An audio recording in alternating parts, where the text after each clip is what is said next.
ہے کہ supreme court میں اب سے کچھ دیر قبل supreme court practice and procedures act کے حوالے سے سماعت جو ہے وہ اپنے اختتام کو پہنچی اور اس سماعت کے دوران حکومتی موقف نہیں سنا گیا. اٹارنی جنرل کو بولنے کا موقع نہیں دیا گیا. حالانکہ یہ روایت ہے کہ جب سماعت میں پٹیشنر کی طرف سے درخواست گزار کی طرف سے دلائل دیے جاتے ہیں عمومی طور پہ اٹارنی جنرل کو بھی کہا جاتا ہے کہ وہ بھی اپنی رائے کا اظہار کریں اور وفاق کا موقف جو ہے وہ آنریبل ججز کے سامنے رکھیں. یہ وہی بلڈوز کرنے کی روش ہے جو پچھلی کئی سماعتوں سے ہم دیکھتے آئے ہیں کہ ایک ایسا موقع بھی آیا کہ جہاں پر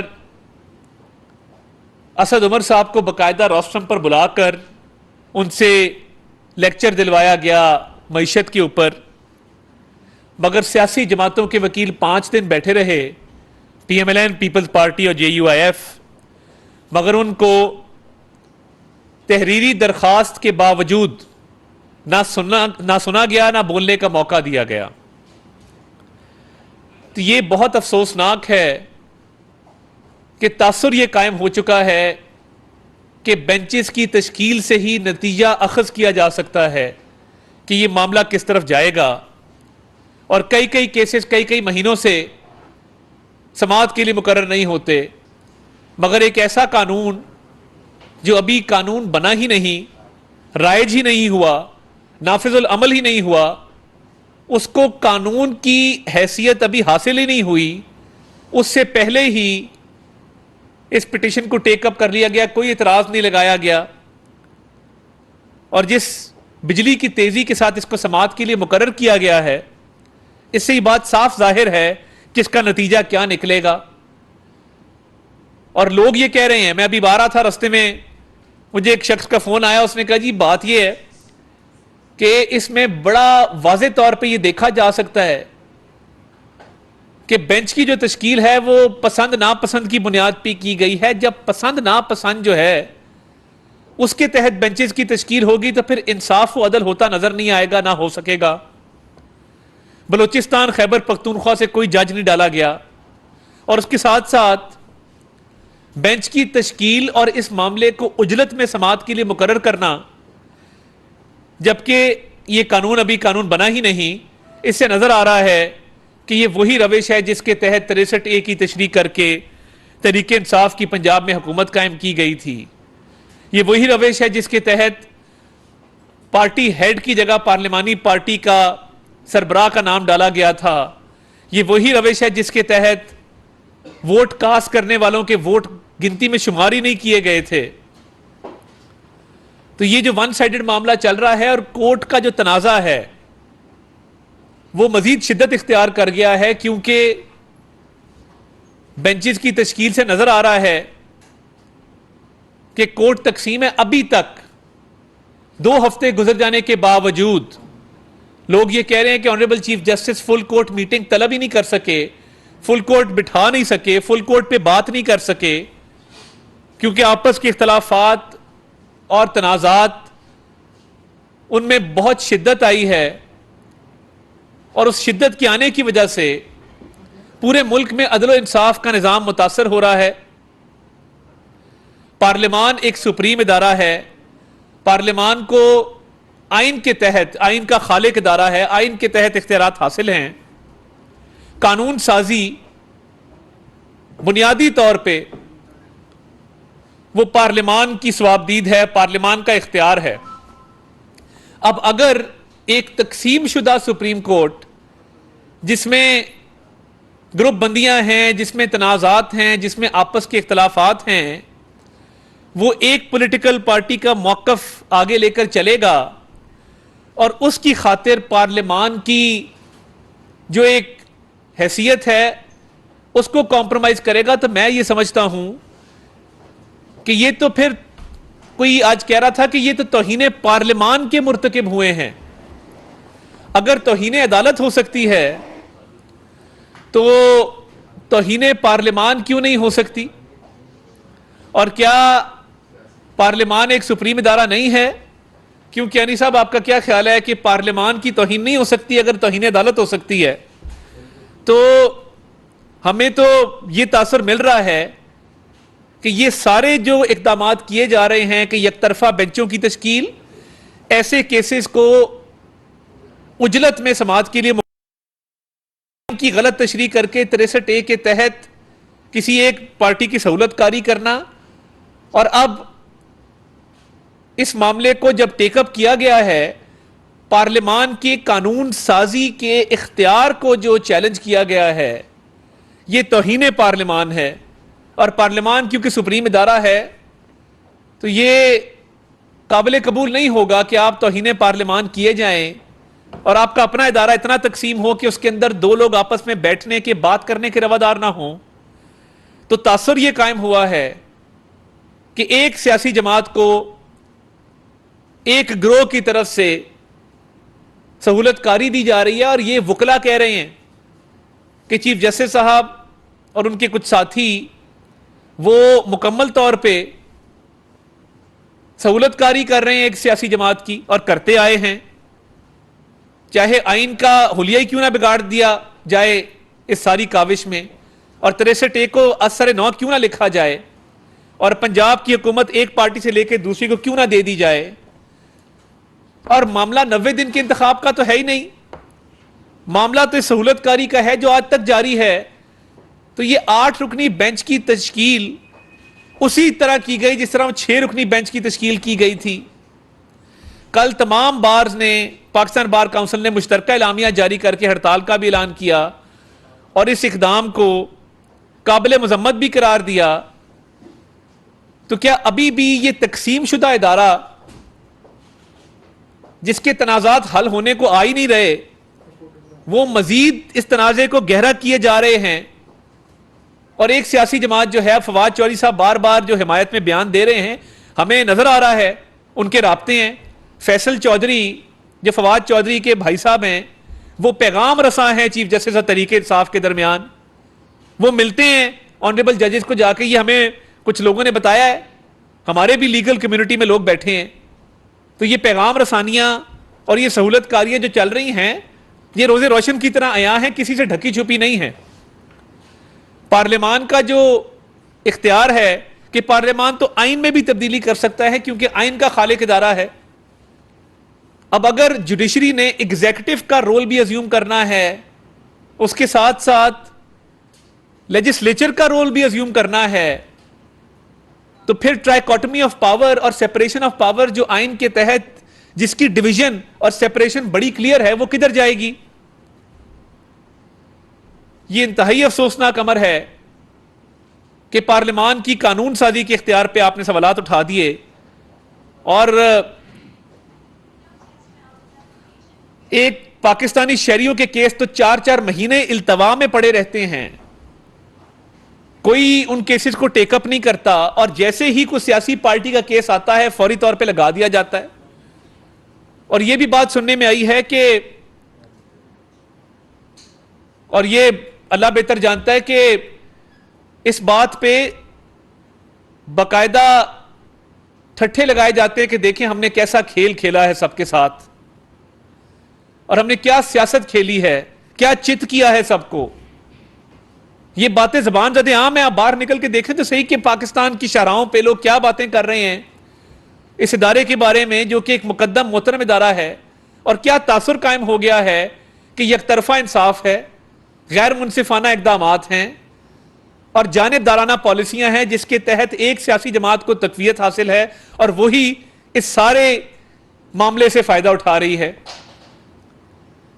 ہم کورٹوں کا احترام کرتے ہیں، عزت کرتے ہیں، ہم نے کبھی کورٹ آرڈرز کو ڈیفائی نہیں کیا، مگر غضب خدا کا کہ جب پارلیمان کے تمام تر حقوق کو سلب کر لیں گے، یہ آئین کی خلاف ورزی ہے کہ آپ پارلیمان کے حقوق اور اختیارات کو سلب کر لیں، ان پہ قدغن لگا دیں اور یک طرفہ طور پہ تمام کاروائیاں چلائیں۔ بینچ کی تشکیل میں فل کورٹ کیوں نہیں بن سکتا؟ سندھ آپ نے بلوچستان کا کوئی جج اس میں شامل نہیں کیا، خیبر پختونخوا کا کوئی جج شامل نہیں کیا، کیا امر مانے ہے؟ کیا پاکستان کے شہری وہ نہیں ہیں؟ اور میں جو یہ پیغام رسانی والی بات کی، یہ اس لیے کی کہ یہ بات ہمارے تک پہنچی ہے کہ روابط ہیں تحریک انصاف کے لوگوں کے ساتھ، یہ تاثر عام ہے، یہ بات پہلے نہیں ہوئی. میں اس لیے اس بات کو یہ دوبارہ کرنا چاہتا ہوں کہ یہ جو فواد چودھری اور فیصل چودھری کا ایک یہ جوڑی بنی ہوئی ہے، یہ کورٹ کی مینجمنٹ ان کے ذمے ہے، اور یہ تمام تر معاملات لوور جوڈیشری پر بھی ان کے اثرات مرتب ہو رہے ہیں. توشہ خانہ کا کیس دیکھ لیں، التوا کا شکار ہے. ٹیڈین جیڈ کا کیس دیکھ لیں، التوا کا شکار ہے. فورن فنڈنگ کا کیس دیکھ لیں، التوا کا شکار ہے. چودھری پرویز الہی کے خلاف رحیم یار خان شوگر مل کے سکیم کی ہم نے آج سے 4 ماہ پہلے سپریم کورٹ میں درخواست دائر کی تھی. 4 ماہ گزر گئے اس بات کو، وہ آج تک سماعت کے لیے مقرر نہیں کی گئی. ایف آئی اے کا پرچہ ہے، منی لانڈرنگ ثابت ہے، مگر لاہور ہائی کورٹ کے آرڈر کے خلاف اپیل سماعت کے لیے مقرر نہیں کی گئی. یہ کل آئی ہے اور یہ آج لگ گئی ہے، کیونکہ پرویز الہی صاحب فائدہ اٹھا رہے ہیں ساری سچویشن کا. اور یہ بڑے گھمبیر معاملات ہیں. اب کل جو ایک اور چیز منظر عام پہ آئی ہے وہ بڑی اہم ہے کہ عمران خان نے جو ٹیلی تھون کر کے ڈیم فنڈ اکٹھا کیا تھا اربوں روپیہ، وہ اس میں خرد برد اور غبن سامنے آیا ہے. نیب نے اور ایف آئی اے نے تحقیقات کا آغاز کر دیا ہے. اور یہ جو فلڈ کا فنڈ آیا تھا سیلاب زدگان کے لیے، وہ فنڈ اگر چیریٹی میں جائے تو پاکستان کا قانون ہے کہ خیرات میں جانے والے پیسے پہ آپ ایگزیمشن اپلائی کرتے ہیں. آپ ایف بی آر کو لکھتے ہیں کہ جی یہ اس پہ ٹیکس نہ لگایا جائے، یہ اتنی رقم آئی ہے اور یہ فلاں خیراتی ادارے کو جا رہی ہے، فلاں حکومت کو جا رہی ہے، اور یہ سیلاب زدگان کی بحالی کے لیے استعمال ہوگی. اربوں روپیہ ٹیلی تھون سے اکٹھا کیا ہوا وہ یہ کھا گئے ہیں، سیاسی مقاصد کے لیے استعمال کیا ہے. اس کی تحقیقات جاری ہیں. اس میں بھی ہمیں معلومات ہیں کہ انہوں نے پٹیشنز تیار کر لی ہیں کہ اس کو بھی کورٹ سے یہ سٹرائک ڈاؤن کروائیں گے ابتدائی مرحلے پر ہی. تو آپ توشہ خانہ کے تحائف بیچیں، آپ فورن فنڈنگ میں ممنوعہ پیسہ پاکستان لائیں اور اس کو اپنے ذاتی استعمال میں لائیں، بیٹی آپ ڈکلیئر نہ کریں، سیلاب زدگان کے اربوں روپے کھا جائیں اور آپ کو ریلیف دا ریلیف ملے. آج بھی ایک عدالت میں ویڈیو لنک پہ سہولت دی گئی کہ ویڈیو لنک پر یہ ان کی حاضری لگائی جائے. پاکستان کا واحد ملزم ہے جو ویڈیو لنک پہ جس کو یہ سہولت حاصل ہے، کیونکہ سہولت کاری بہت اوپر سے شروع ہو کر نیچے تک جا رہی ہے. اور پارلیمان نے آج منی بل کے اوپر بھی اپنا مائنڈ ڈسکلوز کر دیا. سینٹ کی اور قومی اسمبلی کی فائنانس کمیٹیاں وہ جو الیکشن کمیشن کو 21 ارب روپے دینے کا بل تھا اس کو مسترد کر چکی. اور آج یہ بل جب دونوں کمیٹیوں سے آج سینٹ سے ہو کے، سینٹ کی کمیٹی سے اور قومی اسمبلی کی کمیٹی سے ہو کے واپس قومی اسمبلی میں آئے گا، تو آج قومی اسمبلی میں اس بل پر بحث کرائی جائے گی. کیونکہ ستم ظریفی یہ ہے کہ پارلیمان کے جس اختیار کو چیلنج کیا جا رہا ہے وہ بنیاد ہے پارلیمان کی، کہ پارلیمان ایک قانون ساز، آئین ساز ادارہ ہے، اور اس ادارے کی اپنی ساکھ ادارے کی متاثر ہے. وہاں تقسیم ہے، وہاں پہ سلام دعا اور آپس میں میل جول کے روادار نہیں ہے، مگر اب پارلیمان پہ یہ قدغن لگائی جا رہی ہے کہ پارلیمان جو ہے وہ قانون سازی نہ کر سکے. تو آج یہ قانون واپس آیا ہے قومی اسمبلی میں، اس پر بحث بھی ہوگی، اس پہ ووٹنگ بھی کرائی جائے گی، اور پارلیمان اس پہ واضح فیصلہ دے گا کہ پارلیمان نے کون سا بل منظور کرنا ہے اور کون سا نہیں کرنا. یہ پارلیمان کے اختیار میں ہے. مگر عمران خان کی سہولت کاری کی جو انتہا ہوئی ہے پاکستان کی جوڈیشل ہسٹری میں، ایسا نہیں دیکھنے کو آیا. ایک سینئر وکیل نے مجھے کال کیا اور انہوں نے کہا کہ یہ جوڈیشل ڈکٹیٹرشپ ہے، اس سے بری ڈکٹیٹرشپ پاکستان کی تاریخ میں نہیں دیکھی، کہ جہاں پہ کالے روبز پہن کر ایک سیاسی جماعت کی خاطر آئین اور قانون کو ذبح کر کے ان کی سہولت کاری میں ان کے حق میں فیصلے دیے جائیں. بہت شکریہ. پارلیمان کی جو ہے وہ توہین ہو رہی ہے، تو کیا سمجھتے ہیں آپ اگر اس توہین پارلیمان پہ کوئی بڑی جو عدالتی شخصیت کو بھی طلب کیا جا سکتا ہے اسپیکر؟ دیکھیں پارلیمان کا اختیار یہ ہے کہ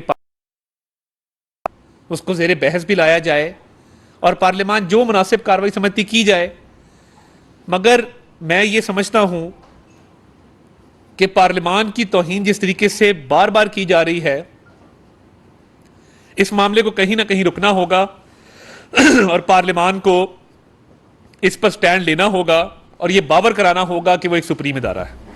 جاوید حسین صاحب، دنیا نیوز۔ سر، ٹیرین جے وائٹ کا کیس سے متعلق آپ عموماً ڈسکس کرتے ہیں جی،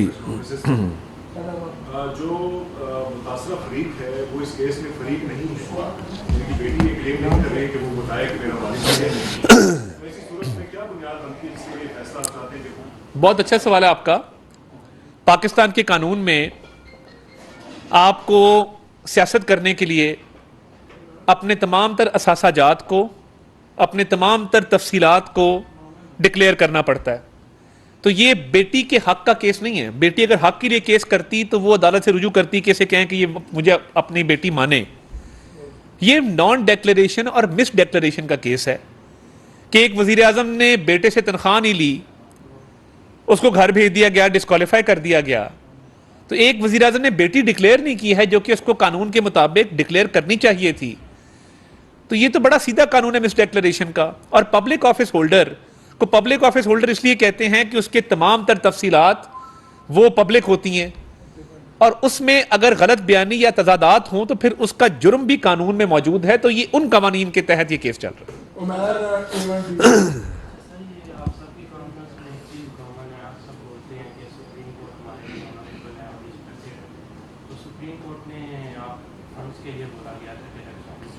جی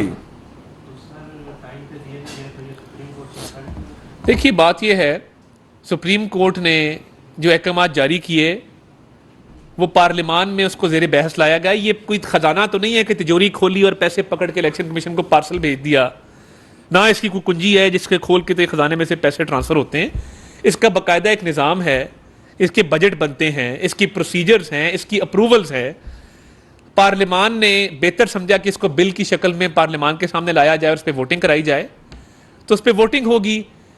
تمام تر ایکسپینڈیچر وہ کابینہ اس کی اپروول دے یا وہ سرکار دے، وہ جاتا تھرو پارلیمان ہے۔ ایک ایک کٹ موشن پہ باقاعدہ ووٹنگ ہوتی ہے۔ تو یہ پارلیمان سپریم ادارہ ہے، اگر وہ یہ فیصلہ کرتے ہیں کہ یہ فنڈ نہیں دینے تو یہ فنڈ نہیں جائیں گے، کیونکہ اس سال پروویژن نہیں تھی۔ اگلے سال جو اگلے مالی سال میں جون کے بعد پروویژن رکھی جانی تھی عام انتخابات کے لیے۔ تو یہ پارلیمان کی ثوابدید ہے، اس میں کورٹ کی انٹرفیئرنس نہیں ہو سکتی اور کورٹ کو مداخلت کرنی بھی نہیں چاہیے۔ جاوید حسین صاحب، منی بل جو ہے وہ مسترد کیا جاتا ہے، فیکلٹی منی بل لے کر آ رہی ہے، اس بل کے مسترد ہونے پہ یہ ثبوت کیا جائے کہ عدم اعتماد ہوگا؟ نہیں، دیکھیں جب منی بل آتا ہے اور اپوزیشن کی طرف سے مخالفت کی جاتی ہے اور کہا جاتا ہے کہ جی منی بل پاس نہیں ہونے دیں گے، تب تو یہ تصور کر لیا جاتا ہے۔ مگر اس کیس میں پارلیمان ایک منی بل لائی ہے اس کی اسکروٹنی کرنے کے لیے، اور پارلیمان کی دانست میں یہ ایکسپینڈیچر اس وقت کرنا نہیں بنتا، تو وہ پارلیمان کی ثوابدید ہے، اس کا عدم اعتماد سے کوئی تعلق نہیں۔ بہت شکریہ۔ رضا احمد صاحب، سینئر جرنلسٹ، روز ٹی وی۔ صاحب میرا سوال یہ کہ جو آپ کہتے ہیں قابل قبول نہیں ہے، سپریم کورٹ فیصلے دیتی جا رہی ہے، آپ کہہ رہے ہیں قابل قبول نہیں ہے، تو کریں گے کیا؟ کیا ہوگا؟ پارلیمان بھی فیصلے کیے جا رہی ہے، وہ ان کو بھی قابل قبول نہیں ہے۔ تو پارلیمان نے ایک قانون بنایا جس کے تحت بینچز کی تشکیل کے لیے 3 رکنی کمیٹی بنائی جانی تھی اور 3 رکنی کمیٹی نے فیصلے کرنے تھے۔ اب حالات یہ ہیں کہ اس کو اوور رول کرنے کے لیے یہ کانفلکٹ آف انٹرسٹ ہے کہ جہاں پہ چیف جسٹس کی اپنی پاورز کنٹریل ہو رہی ہیں اور سپریم کورٹ کی پاورز میں اضافہ کیا جا رہا ہے، وہ اس پہ خود جج بن کے بیٹھ گئے۔ ان کو تو خود بیٹھنا نہیں چاہیے تھا، ریکیوز کر دینا چاہیے تھا۔ کچھ فیصلے وہ کر رہے ہیں، کچھ پارلیمان کر رہے ہیں۔ اب دیکھتے ہیں کہ سپریم ادارہ کون ہے اور کس کے فیصلے آخر پہ مانے جائیں گے۔ آخری سوال عمر بٹ کو، سینئر موسٹ جرنلسٹ۔ سر، آپ مطلب قانون ساز اسمبلی جو ہے وہ سب سے سپریم ہے، قانون بنانا بھی جو ہے وہ اسمبلی کا ہی کام ہے۔ اگر سپریم کورٹ جو ہے کام میں انٹرفیئر کرے گی تو پھر اسمبلی کو آپ لوگ بند کر دیں، آپ کیا ایکشن لیں گے سپریم کورٹ کے خلاف؟ دیکھیے قانون تو بڑا کلیئر ہے، آئین میں پارلیمان جو کہے گا وہی ہوگا۔ عدالت نے اپنے آپ کو متنازع کیا کہ عدالت کے اپنے ججز میں تقسیم ہے، ان کے فیصلے غیر منصفانہ ہیں، ایک پارٹی کی سہولت کاری ہر فیصلے سے نظر آ رہی ہے، تو ایسے فیصلوں پہ عمل درآمد کون کرے گا؟ بہت شکریہ۔ صاحب اس سہولت کاری کو آپ